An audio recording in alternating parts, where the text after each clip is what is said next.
Beauté au pluriel propose vous apporter toutes les informations sur la robe de mariée. Et oui, on aura tout à l'heure Tatiana Agboton à Sogba. Voilà, vous la voyez d'ailleurs.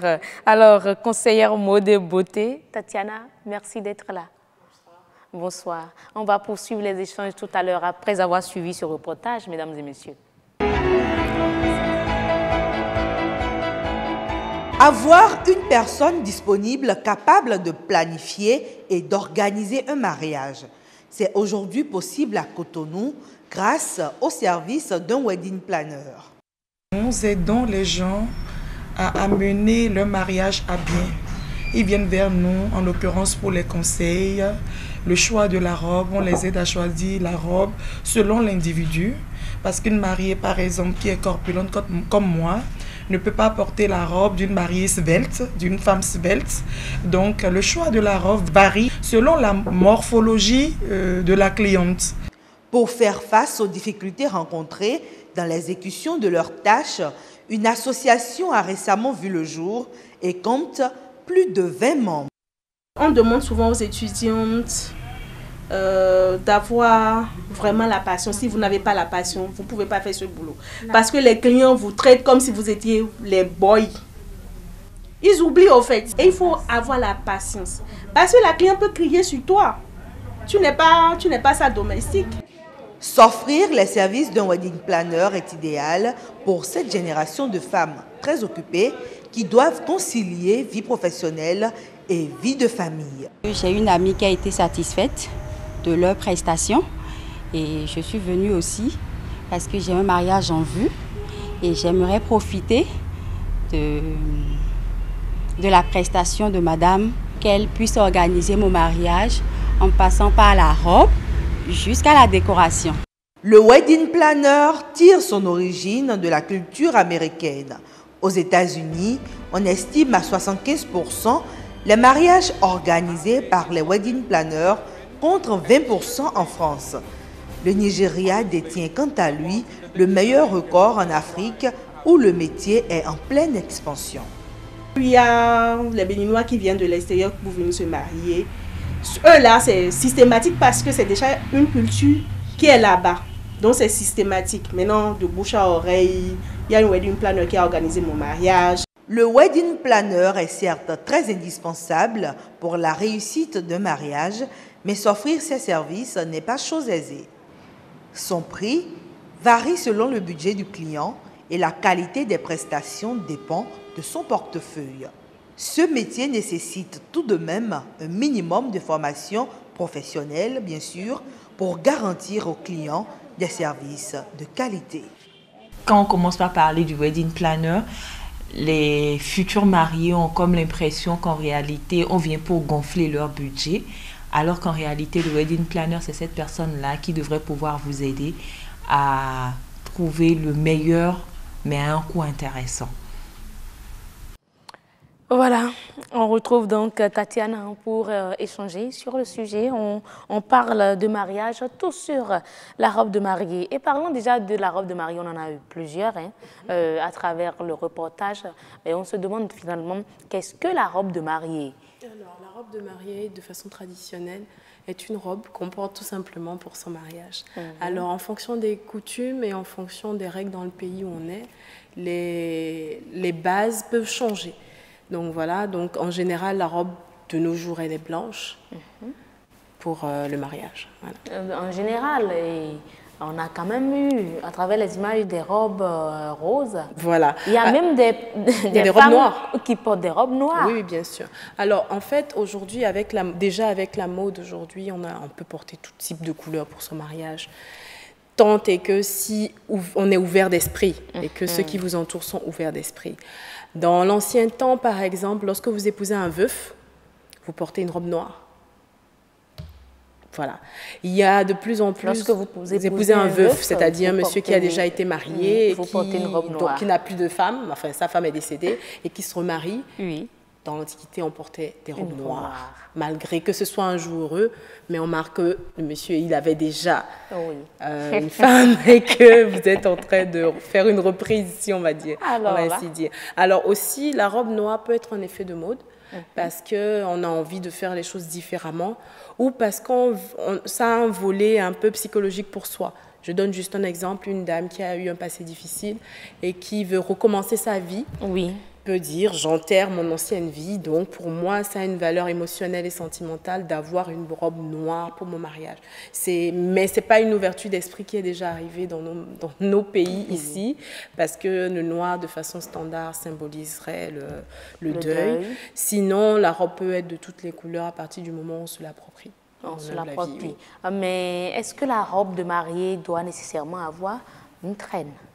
Alors, la robe de mariée, déjà, il y a différents types de robes de mariée. Donc, vous avez la robe princesse qui est un intemporel. Donc, la robe qui marque à la taille, qui fait le gonflant, voilà, qui rappelle les petites princesses dans les contes de fées quand on était plus jeune. Vous avez la robe fourreau, vous avez la robe courte.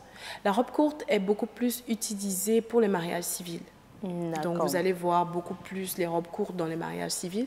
On a des mariés qui optent qui choisissent le court pour le mariage religieux également. À partir du moment où on est à l'aise dans sa robe et que votre robe vous met en valeur et respecte votre morphologie, le problème ne se pose pas. Donc là, je dirais que la robe de mariée est en train d'être démocratisée, détraditionnalisée. Voilà, absolument. Parce que déjà avant, par exemple, lorsque vous portez une robe blanche, c'est que vous êtes vierge. Voilà. Ah, oui. C'est vrai, parce que je voulais en venir. Oui. En principe, lorsque vous portez une robe blanche, c'est que vous mariez vierge. Et lorsque vous n'êtes plus vierge, la couleur va être blanc cassé, c'est-à-dire lorsque vous êtes déjà en foyer, vous avez déjà des enfants et autres, ça va être du blanc cassé, un peu jaune, un peu voilà. Mais maintenant, c'est juste un effet de mode. Si vous voulez vous marier en blanc, vous mariez en blanc. Si vous voulez vous marier en rouge pétant, ben vous mariez en rouge pétant. Est-ce que là, le sens que revêt même la robe de mariée n'est pas bafoué? Si. Je vais dire que oui, parce que plus rien n'est respecté. Chacun choisit sa robe en fonction de son envie, de plus en plus maintenant, et en fonction de son environnement. Parce qu'il faut reconnaître quand même que la plupart du temps, les mariés font quand même attention à l'environnement dans lequel elles évoluent pour quand même ne pas choquer. Mais pour celles qui s'assument complètement, elles vont aller dans le décolleté super plongeant, dans le dos extrêmement nu, enfin... Mais est-ce qu'il n'y a pas également des limites à se donner en tant que femme mariée? Vous avez tantôt parlé de décolleté hyper plongeant. Alors c'est... mariée. S'il faut respecter les normes, en fait, il faut se baser sur sa morphologie.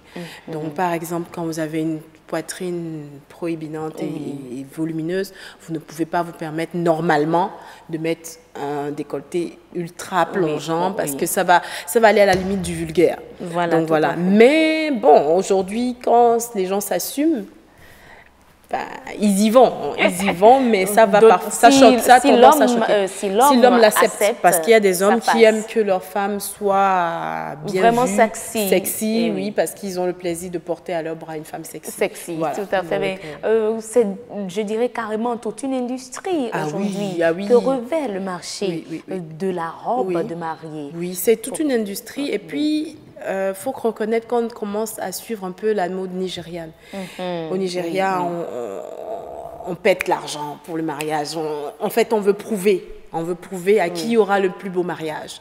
Donc, on commence à copier de plus en plus. Et puis, avec l'ouverture sur le monde, les antiques, les mariés ont la possibilité de voir ce qui se fait ailleurs. Donc, on va sur Internet, on cherche. Une mariée aujourd'hui... On a des mariés qui ont plusieurs... filles d'honneur, oui, en fait, parce que c'est une mode anglophone. Des enfants ou... Voilà, c'était des enfants, c'est une mode anglophone. C'est une mode anglophone qui veut qu'on ait une or derrière le Voilà, et puis ça c'est vite copié parce que pour la beauté des photos, ça rend bien, ça fait beau, il y a beaucoup de couleurs. Et on a copié, parce que c'est une mode anglophone, et comme je vous dis, on copie un peu le Nigeria en griffe, ce qui fait que bon, c'est une mode qui se porte très bien. Mais depuis quand cette mode-là dans notre pays? Je vais dire que moi, je l'observe de façon régulière depuis à peu près 5-6 ans. À peu près 5-6 ans. Oui. Mais là, aujourd'hui, c'est rare de voir encore des enfants comme Demoiselle Donna. Depuis 5-6 ans, il faut remarquer que de plus en plus, on a une horde. Mais quelles sont les possibilités qui s'offrent aux clientes du Bénin pour se procurer ces robes de mariée? C'est un marché qui est devenu très, très concurrentiel. Parce qu'on pouvait compter il y a quelques années le nombre de boutiques de robes de mariée sur Cotonou.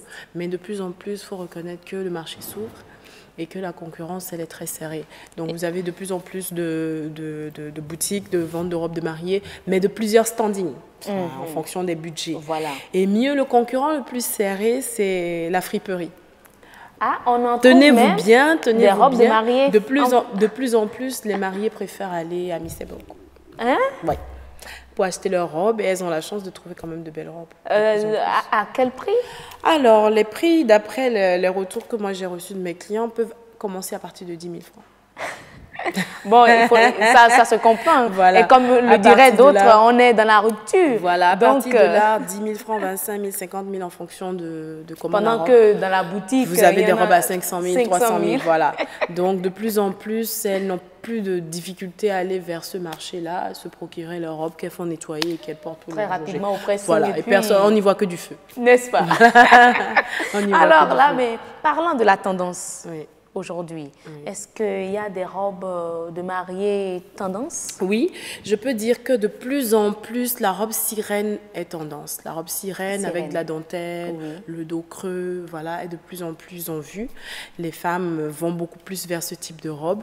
De moins en moins, elles veulent des coupes décolletées de trop, pour certaines. Surtout celles qui sont dans des confections religieuses assez standards et strictes, elles veulent avoir le bras couvert de plus en plus. Pour celles qui ne sont pas dans des confections religieuses strictes, elles osent beaucoup plus la dentelle, les strass, le décolleté plongeant et ainsi de suite. Mais il faut reconnaître que je remarque quand même que la robe sirène est de plus en plus en vue. Mais vous aviez tantôt parlé de la robe princesse, mais là, ça perd... Ah non, c'est une question de goût. Vous avez la robe princesse, la robe fourreau, la robe courte, la robe sirène, empire, droite et évasée par exemple. Mais il y en a beaucoup, il y a plusieurs. Mais moi par exemple, je me suis mariée en robe princesse. Voilà, mais chaque femme choisit en fait en fonction de ses envies et de ses goûts. Ce qui ne devrait pas toujours être le cas. Voilà, la morphologie. Oui, la morphologie compte beaucoup dans le choix de la robe de mariée parce que je donne juste un exemple. Si vous allez sur la robe sirène qui est très tendance, elle ne va pas à beaucoup de mariés. Elle voit dans les catalogues, c'est très joli, mais ça ne va pas à beaucoup de mariés. N'est-ce pas? Et pourtant, limite on ferait le ridicule parce que vous avez des femmes qui ont une morphologie très... Elles sont très enrobées, avec beaucoup de bourrelets et tout. Et elles se donnent encore plus du volume. Voilà, elles se tassent en fait dans une robe. Elles ne sont pas à l'aise. Et ça se voit. Donc, sur les photos, elles ne sont pas à l'aise. Durant la cérémonie, ça ne fait pas beau. Vraiment. Ça ne fait pas beau. Donc, il faut vraiment tenir compte. Ou bien vous êtes très petite. Il y a des mariées super menues et petites de taille, mais qui veulent porter une robe sirène. Il y a un problème. Parce qu'en fait, le fait d'avoir le côté menu et robe droite vous tasse déjà parce que vous êtes petite. Donc, l'avoir... vous montre déjà toute votre morphologie. Voilà, et vous êtes tassé, ça vous plaque à la peau. On ne voit pas le but donc, de la robe princesse sirène. serait mieux peut-être. Princesse serait mieux et courte aussi. D'accord. Courte aussi, ça fait un peu pin-up. Voilà. Tout à fait. Voilà, ça fait un peu petite fille. Ça fait joli pour les femmes menues. Mais quelles sont les matières privilégiées dans la confection? Alors, dans la confection des robes de mariée, généralement, c'est des matières de classe, généralement. Donc, vous allez aller sur de la dentelle, de la soie, des strass, des pierres précieuses parfois aussi, donc, ou de la broderie. Il y a il y a de la broderie aussi, donc c'est vraiment des matières luxueuses qui sont généralement utilisées. Ce qui explique également le coût. Voilà, qui explique généralement le coût. Maintenant, il y a des femmes qui se font confectionner leur robe chez le couturier d'à côté. Et confectionner et acheter directement dans une boutique, qu'est-ce que vous conseillez? Il y a beaucoup de risques à se faire confectionner nos robes. Localement surtout, parce que en termes de finition, il n'y en a généralement pas. Il y a des risques que ça ne soit pas de justesse. D'accord. Voilà. Il y a des risques aussi que la robe Ça ne soit pas prête. Exactement. Près le jour même. Vous avez lu dans mes pensées. Elle a un coup dans tous les sens. Et on se retrouve à avoir un double budget parce qu'on est obligé d'acheter sur le coup une robe. Vous voyez un peu. Donc voilà. Donc moi, honnêtement, ça dépend. Si elles veulent prendre le risque de coût, tant mieux. Mais moi, je trouve parfois que ça revient quasiment à la même chose. Oui, parce qu'en fait, la matière, elle est chère. Je vois. À moins qu'on veuille acheter une robe en tissu, un tissu classique et se faire jusqu'au une robe. Et ça va basique. Se faire remarquer en plus systématiquement. Voilà, systématiquement. Parce qu'il y en a qui choisissent juste des matières de robe de soir, ils se font coudre une robe de soir et puis c'est leur robe de mariée, on met un voile et puis. Mais la robe de mariée portée le jour J. Ouais. Après, qu'est-ce que ça devient? Rien. Faut terminer. C'est fini. C'est fini quoi. Fini. On range ça quelque part. On range ça quelque part. On met en location. Alors la robe de mariée après le mariage vous encombre la plupart du temps. Donc vous avez une robe, surtout si elle est volumineuse, qui vous traîne dans la maison, qui prend une place non moins importante dans votre dressing ou dans la maison. Vous avez également le fait que ça se déprécie au fil des années, parce que étant blanche, pour la plupart du temps, ça jaunit. Ok. Et ce n'est plus souvent portable. Donc pour celles qui font l'option des robes très simples, elles ont la possibilité de reporter leur robe. Ok. Pour une soirée, voilà, s'il y a un peu de couleur encore ou des strass, elles arrivent à reporter leur robe ou à réajuster. Donc s'il y a beaucoup de froufrou, elles enlèvent et puis voilà. Ou si c'est des robes démontables, elles démontent et puis elles arrivent à garder la pièce principale. Alors, vous avez l'option également de faire de la location. Donc il y en a qui placent leur robe dans certaines structures de la place et on les aide lorsqu'il y a des mariages à faire des propositions et la robe, elle est louée. Elle est louée. Il y en a qui vendent aussi. Ah bon, oui, possible. Il y en a qui vendent. Il y en a qui revendent leur robe de mariée ou bien passent ça à quelqu'un et font de la location. Merci beaucoup à vous, Tatiana Agboton Soba, voilà, conseillère mode et beauté. On parlait donc avec vous de la robe de mariée. Et on a eu toutes les informations. Oui, c'est vrai que le temps n'a pas permis de tout dire, mais on a dit l'essentiel. On a dit l'essentiel. Merci et c'est d'ailleurs avec vous qu'on va mettre un terme au grand rendez-vous de ce soir.